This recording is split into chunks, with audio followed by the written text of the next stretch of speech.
I had already made the decision back then. I didn't yet know exactly how everything would happen. I didn't know the details, but I understood one thing. There would be a price to pay for it. Not immediately, not loudly, but bitterly. I wasn't going to make a scene. I didn't want shouting, accusations, or confrontations. I decided that the truth should come out on its own. And when that happened, the consequences would be too serious to simply smooth over and forget. But I'll come back to that later. Because up until that moment, my life looked absolutely happy.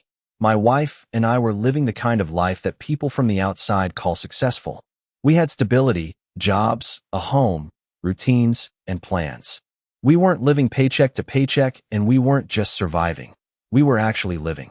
In the mornings, each of us rushed off to our own responsibilities. In the evenings, we found time for each other. It wasn't a staged picture from social media, but a calm, adult life that felt comfortable. We spent a lot of time outside the house. We loved going out into the city. We went to restaurants, sometimes to new places that had just opened, sometimes to familiar ones you returned to again and again. Often these were dinners without any special occasion, just because it was Wednesday or Friday, just because we felt like going out and being together. We talked about the food, about the people at neighboring tables, laughed at small things, made plans. Sometimes it was noisy bars with friends, sometimes quiet places where you could talk calmly. It didn't matter where we were, what mattered was with whom. And I never felt that there was tension or unspoken things between us. On the contrary, it seemed to me that we understood each other well. We knew how to rest. Short weekend trips, hotels, roads, coffee in the car, music in the background. Sometimes we'd just take a day and leave without a clear plan. Sometimes we planned everything in advance. Sometimes we traveled with a group. Sometimes we deliberately stayed just the two of us. It was that feeling of freedom when you're next to a person with whom everything feels easy and calm. At home, everything was stable too. Shared dinners, TV shows, conversations before sleep. We talked about work, everyday little things, vacation plans, the future. Sometimes we argued, but without anger or drama. Ordinary conversations of an ordinary couple. I felt that we had a foundation, that we were a team, that we were moving in the same direction. I trusted her completely. I didn't check her phone, didn't ask questions like, "Where were you?" or "Why so late?" I simply had no reason to. She didn't hide messages, didn't act distant, didn't disappear without explanation. If she was tired, it looked like normal fatigue. If she was busy, it was logically explained by work or errands. Everything fit into a normal, understandable picture. From the outside, we looked like a couple who had everything under control. And inside, I felt the same way. I didn't live in tension, didn't wait for a catch, didn't listen for alarming signals. It seemed to me that we had already gone through the difficult stages and were now just living. That's why during that period, I was as relaxed as possible. I wasn't looking for evidence. I wasn't suspicious. I didn't think that my life could split into before and after because of one ordinary evening. I was sure that everything we had was real. And probably that's why, when everything began to fall apart, I already understood. If I had once made a decision about paying the price, then something inside me had changed forever. That evening, nothing hinted at trouble. There were no anxious thoughts, no bad mood, no feeling that something was wrong. It was an ordinary day, one of hundreds.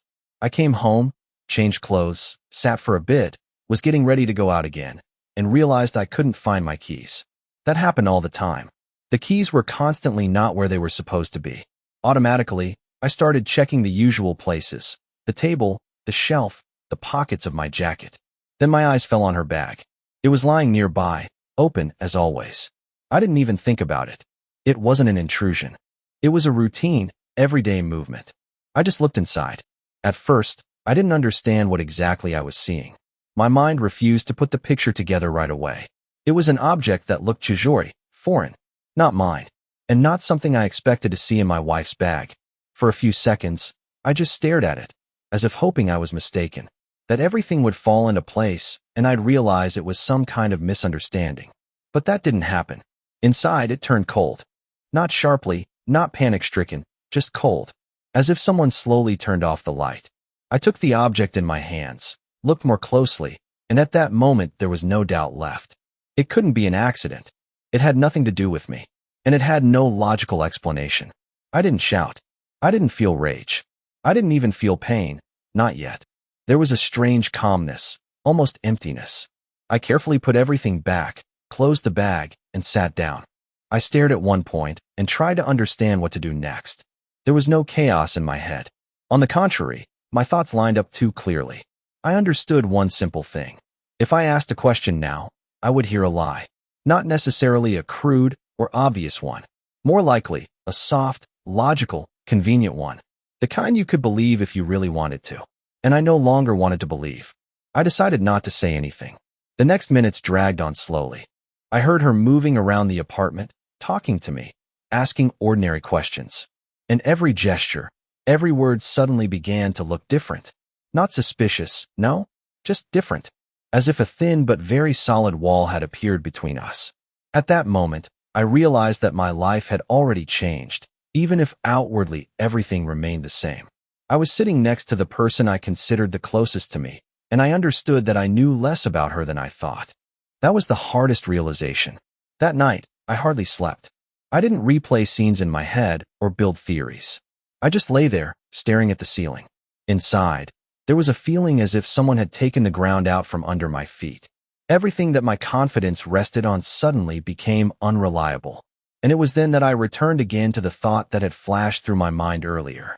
If the truth had already come to the surface, then it wouldn't end just like that. I didn't want to be the person who throws a hysterical fit. I didn't want to be the one who begs for honesty. I didn't want to leave without understanding what had really happened. I wanted the truth to reveal itself completely. And that night, I finally understood. If I had already made the decision, then there truly was no way back. The next day I behaved as if nothing had happened. That turned out to be harder than I expected. Not because I was afraid of giving myself away, but because there was a constant dialogue going on inside me. One part said, stop. The other said, see it through to the end. I smiled, answered questions, discussed plans, and all the while the same thought kept echoing in my head. You already know the truth. I watched her closely. Not followed, watched. I tried to catch at least some sign that this was all a mistake, that I had misunderstood, that there was a logical explanation. But nothing changed.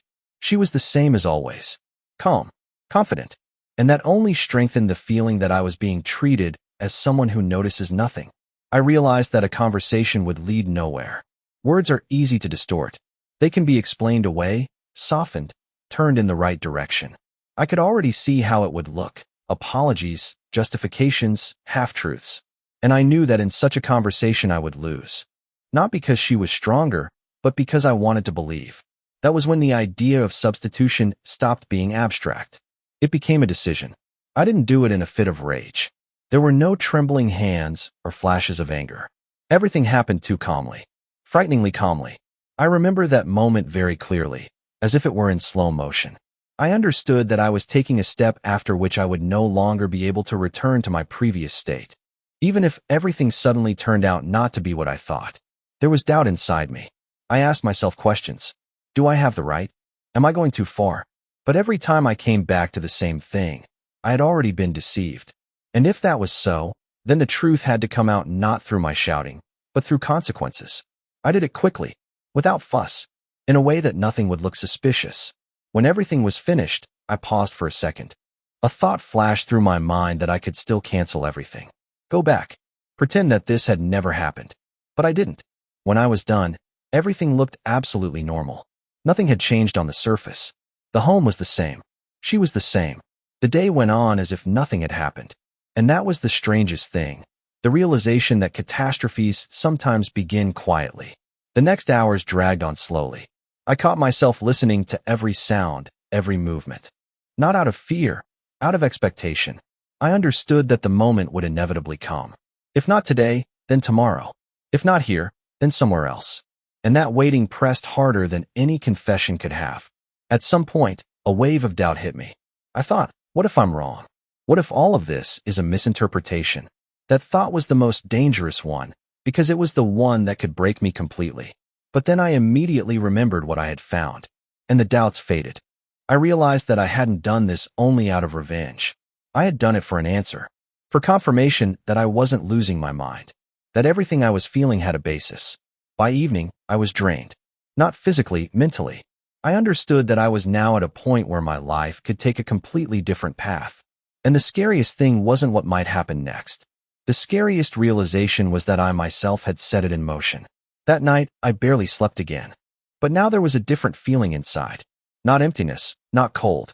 It was anticipation. Heavy, sticky, inevitable. I knew that soon everything would become clear.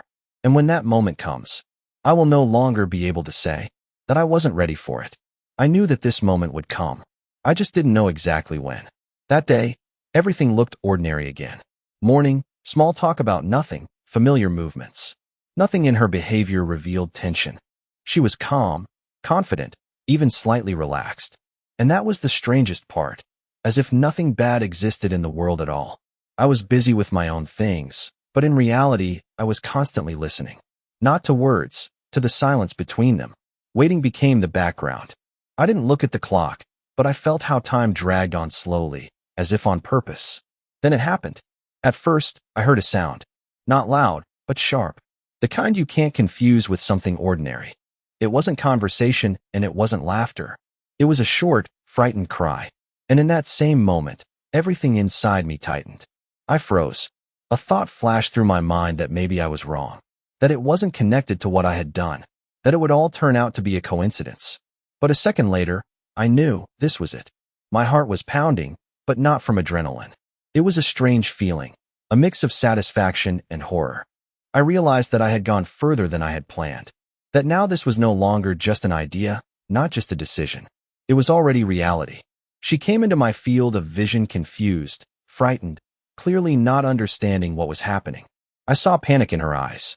And at that exact moment, I understood that the revenge you imagine in your head and the consequences you witness in real life are two very different things. I didn't say anything. I didn't ask anything. I just watched. Something inside me broke. Not because of her, because of myself. I suddenly saw myself from the outside and realized that I had become someone I never wanted to be. I wanted the truth. But I got something more. Something that could no longer be undone. She tried to understand what had happened. Asked questions. Looked for explanations. And I stayed silent. Because any word at that moment would have destroyed everything completely. I knew that if I opened my mouth, there would truly be no way back. Several minutes passed in complete chaos. Movements, fragments of phrases, tension in the air. And then everything suddenly went quiet. Silence fell, heavy, oppressive, unfamiliar. We were in the same space, but there was an abyss between us. Everything that had once seemed stable and reliable crumbled in a matter of seconds. And I understood, even if nothing is said now, nothing explained, nothing admitted, it is already over. Later, when the emotions settled a little, realization came. I didn't feel victory. I didn't feel relief. There was only the understanding that I had set in motion a chain of events that would change everything. I wanted the truth. I got it. But the price turned out to be higher than I expected. That evening, for the first time in a long while, I looked at her and realized that I no longer saw the person I loved beside me. But even more frightening was something else. I no longer saw my former self. And that was when it finally hit me. Retribution is not a single moment. It's what stays with you after it. After that moment, the house became too quiet. Not the calm silence we were used to before, but a different one. Heavy, awkward, pressing. It felt as if every sound was too loud, and every movement carried weight. We both understood, pretending that nothing had happened was no longer possible. She spoke first, not with accusations and not with shouting, more with confusion. She was trying to understand what exactly had happened, why everything had gone wrong, and why I was behaving as if I knew more than I was saying. There was tension in her voice, but no confession yet. I listened in silence. At some point, she stopped and looked at me as if she were seeing me clearly for the first time in a long while. And then I asked a single question, calmly, without emotion, without pressure. The question was simple, but it already contained the answer. After that, there was a pause. Sometimes silence says more than any words. She didn't answer right away, looked away, pretended to think. And that was the most telling part. I understood that I wouldn't hear the whole truth, but I would hear enough. The confession wasn't dramatic. There were no tears, no hysterics. There was something much worse, an everyday tone. Fragments of sentences. Half-truths. Attempts to explain how everything had just happened on its own. She spoke as if she were telling a story in which she herself didn't fully understand how she had ended up. I didn't interrupt. I just listened. With every word, something inside me finally broke. Not because I was learning details, but because I realized that this had been going on longer than I wanted to believe. It wasn't a mistake of one evening. It was a conscious choice, repeated more than once. I asked why. The answer was vague. Fatigue. Routine. The feeling that something was missing. Words that sound the same in all such stories. And because of that, they felt even emptier. In that moment, I understood the main thing. It wasn't about me, and it wasn't about what I did or didn't do. It was her choice. And no justifications changed that. The conversation lasted a long time. We returned to the same topics, went in circles. Sometimes it seemed like she wanted to fix everything. Sometimes, that she just wanted it to end as quickly as possible. And all that time, I felt a strange calm, as if everything inside me had already been decided. I didn't shout. I didn't accuse. I didn't try to win the conversation. One thing was enough for me. I no longer doubted. Everything that had happened before now came together into a single picture. Small details I had once ignored suddenly became obvious, and that even brought a sense of relief. The truth, no matter how heavy, is always better than uncertainty. At some point, I said that I knew. Not everything, but enough. And by her reaction, I understood that I was right. It was that exact moment when the illusion finally disappears. We sat across from each other like two people who had once been close, but now found themselves on opposite sides. I looked at her and realized that the life I had described earlier, restaurants, trips, plans, was in the past. There was no way back to it. By the end of the conversation, there was no anger left, no desire to prove anything. Only exhaustion remained, and a clear understanding that from here on, there would be only one path. It was the point of no return. I got the truth that everything had started for, but along with it came the realization. Some answers destroy more than not knowing ever could. After that conversation, nothing ended right away. There was no sharp final point, no slammed door, no closing scene like in the movies.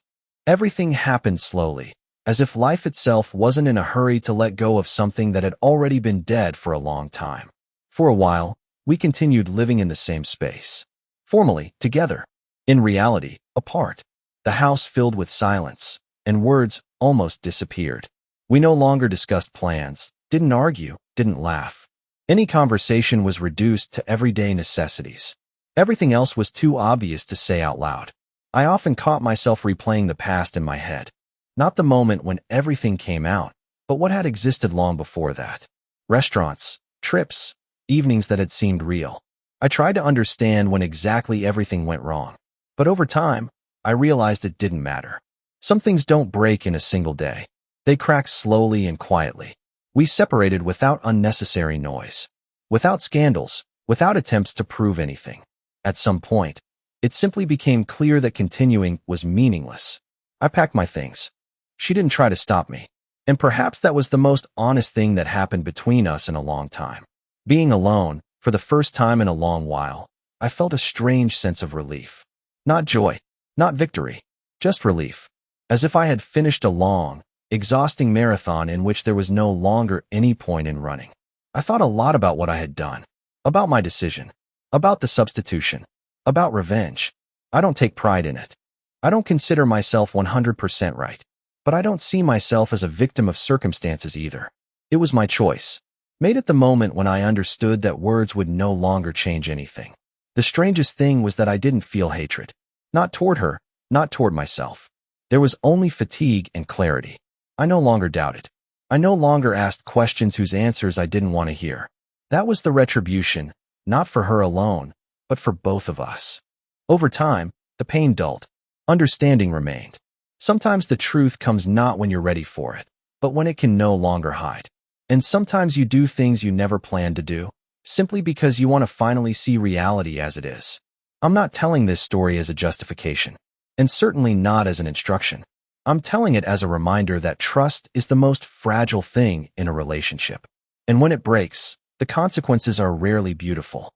If someone asked me whether I would do everything the same way again, I'm not sure I could answer right away.